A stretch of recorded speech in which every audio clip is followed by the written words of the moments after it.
जी।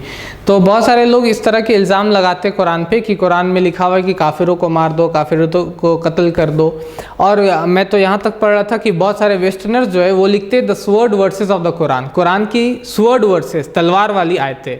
तो मैंने फिर स्वर्ड को अरबी में कहा जाता है सैफ, सैफ अली खान, नाम सुना होगा सैफ, सैफ अली खान। तो स्वर्ड का मतलब होता है सैफ। पूरे कुरान में, इस पूरे कुरान में एक जगह भी सैफ नहीं है, आपको पता है, एक जगह भी स्वर्ड, सैफ वर्ड नहीं है अरबी में पूरे कुरान में।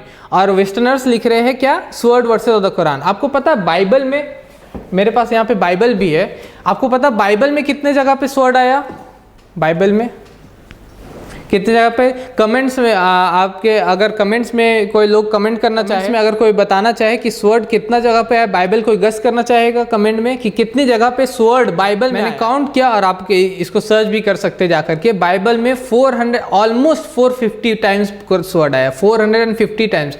बहुत सारे लाइनों में तो 4-4 बार आया, एक ही लाइन में 4 बार है स्वर्ड। बहुत सारे कंटिन्यूस 8-9 लाइन में continuous sword sword sword sword आया। तो मैं कहता हूं कि जो क्रिश्चियन से कह रहे sword versus of the Quran, उन्होंने शायद अपना बाइबल नहीं पढ़ा, क्योंकि अगर उन्होंने अपना बाइबल पढ़ा होता तो उनको पता रहता कि मेरे बाइबल में स्वर्ड है, जबकि कुरान में एक जगह भी स्वर्ड नहीं। जब हम इंडिया में आ जाते हैं तो बहुत सारे लोग कहते हैं कुरान की खूनी आयतें, लिखते हैं कुरान की खून वाली आयतें या खूनी आयतें। फिर से कुरान, खून को जो अरबी में कहा जाता है दम बोला जाता है, अरबी में खून को दम बोला जाता है। कुरान में दम का वर्ड आया है, जैसे सूरह बकरा सूरह नंबर 2 आयत नंबर 173 में, सूरह मायदा सूरह नंबर 5 आयत नंबर 3 में, सूरह अनाम सूरह नंबर 6 आयत नंबर 145 में, सूरह नहल सूरह नंबर 16 आयत नंबर 115 में। लेकिन वो जो खून है वो खाने से रिलेटेड है कि आपके लिए खून खाना नहीं, इन्नमा हुर्रिमा अलैकुमुल मैततु वद्दमु, तुम्हारे लिए हराम है मुर्दा खाना और खून, वो खाने से। जंग की आयतें जितनी भी है कुरान में, उसमें एक बार भी खून नहीं है, जितनी भी जंग की आयतें हैं।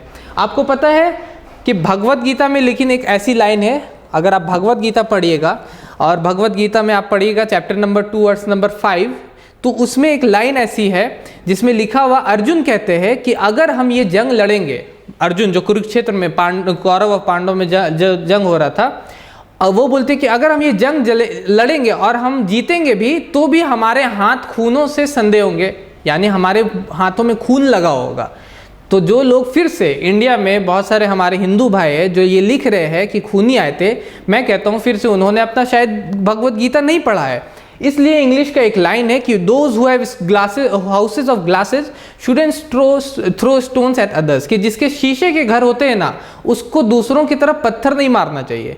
क्यों ऐसा? क्योंकि जब पत्थर उनके पास आएगा तो घर उनका क्या चीज़ का था, शीशा का था, इसलिए ये कहा जाता। और जहाँ तक बात है ये कुरान में बहुत सारी लाइनें हैं लड़ने के बारे में, तो मैं कहता हूँ उससे ज़्यादा बाइबल में लाइन से लड़ने के, उससे ज़्यादा मतलब हॉरिफिक लाइन्स है। आप बुक ऑफ नंबर्स पढ़िए, बुक ऑफ डिटोनमी पढ़िए, chapter number 20 verse number 16 to 20 पढ़िए, बुक ऑफ नंबर्स पढ़िए, chapter number 37 verse number 17 to 18 पढ़िए। उससे ज़्यादा मतलब मार काट के बारे में है आपका बाइबल में। उससे आप महाभारत पढ़िए, महाभारत में कई लाइनें लड़ने के बारे में, भगवत गीता में लाइनें हैं लड़ने के बारे में, chapter number 2 verse number 3, chapter number 2 verse number 32, chapter number 2 verse number 38। Krishna Arjun से कहते हैं कि हे अर्जुन, जब अर्जुन बोलते हैं कि मुझको लड़ना नहीं है, तो कृष्ण बोलते हैं अर्जुन से कि क्या तुमको हो गया, तुम इस हीन नपुंसकता को प्राप्त मत हो, तुम इस तरह से इंपोर्टेंट मत बनो, ये तुम्हारे लिए है कि तुमको क्षत्रिय होने के नाते तुमको लड़ना होगा, ये तुम्हारा धर्म है, ये तुम्हारा कर्तव्य कि तुम लड़ो। और फिर वो लड़ने के लिए बोलते हैं उनको। तो उसी तरह कुरान में भी लड़ने की बात आयतें हैं, लेकिन ये कहना कि ये लड़ाई बेगुनाहों को मारने के बारे में, तो ये सरासर गलत होगा। कुरान में अल्लाह ताला साफ फरमाते हैं सूरह मायदा सूरह नंबर 5 आयत नंबर 32 में कि जिस किसी ने एक बेगुनाह को मारा तो वो इस तरह कि उसने सारी इंसानियत को मार डाला, जिस किसी ने एक बेगुनाह की जान को बचाई तो वो इस तरह कि उसने सारी इंसानियत की जान को बचा लिया। जहां तक रही बात कुछ लाइनों को, जैसे कि आप बोल रहे कि कुरान कहता काफिर को मारो, तो कुछ लाइनों को आउट ऑफ कॉन्टेक्स्ट कोट कर दिया जाता है, सिर्फ उठा लिया जाता है सूरह तौबा सूरह नंबर 9 आयत नंबर 5 और बोल दिया जाता है यहाँ लिखा हुआ काफिरों को मारो। ना ऊपर पढ़ा ना नीचे पढ़ा, बस बीच में पढ़ दिया उसको, उसके बाद घर चले गए और उसके बाद वीडियो एंड कर दिया वहीं पर अपना सोशल में, क्योंकि 10 मिनट का उनको वीडियो बनाना है, उसमें सिर्फ ये लाइन पेश करना और फिर घर चल जाना है और उसके बाद उनको व्यूज़ मिलता है उसके ऊपर जहर फैलाने के लिए। तो ये चीज़ नहीं है, आपको ऊपर नीचे पढ़ना होगा क्या चीज़ है। सूरह तौबा सूरह नंबर 9 आयत नंबर 5 के ऊपर लिखा हुआ है एक पीस ट्रीटी थी, मुआहिदा था, उसको मक्का के गैर मुसलमानों ने तोड़ दिया था। फिर मदीना में जो मुसलमान है उनको अल्लाह ताला बोल रहे 4 महीने में ठीक हो जाएगा, वरना जंग का ऐलान, और इस जंग में जहाँ भी तुम काफिर को देखो कत्ल करो। जैसे कि इंडिया और पाकिस्तान के बीच में LOC है, अगर पाकिस्तान सीज फायर वायोलेट करता है तो इंडिया भी रिटेलिएट कर सकता है और इसमें वार हो जाता, तो इंडिया का आर्मी जनरल कहेगा कि जहां भी wherever you find a Pakistani kill him, जहां भी पाकिस्तानी को पाओ उसको कत्ल करो।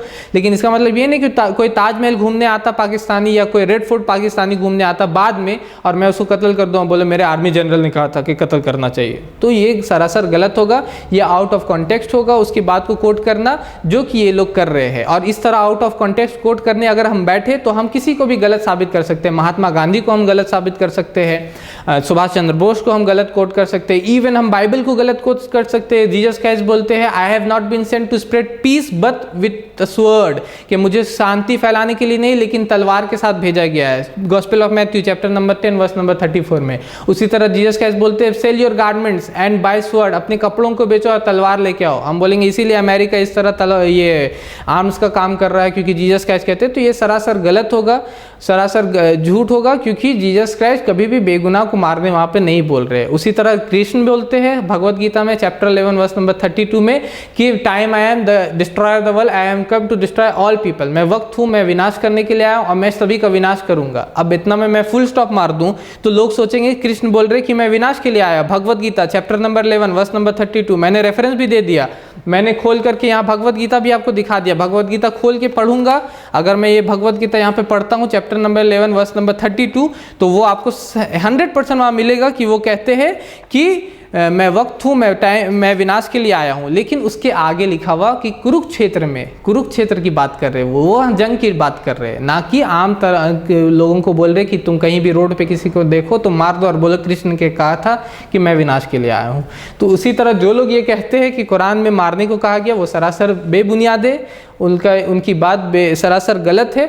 और हम लोगों को एज अ मुस्लिम ये हमारी ड्यूटी है, ये हमारी रिस्पॉन्सिबिलिटी है कि हम उन लोगों को बताएं, एडुकेट करें कि ऐसा कुरान नहीं कहता कि आप बेगुनाहों को मारो, बल्कि कुरान जहाँ भी इस तरह की आयतें हैं वो जंग की आयतें हैं, जंग से रिलेटेड आयतें हैं और जंग के टाइम पे कोई भी ऐसे ही कहता है। हमारे चैनल IRPC इंडिया को सब्सक्राइब करें और बेल बटन पे क्लिक करें ताकि हमारा सारा वीडियो आप तक ज़रूर पहुँचे।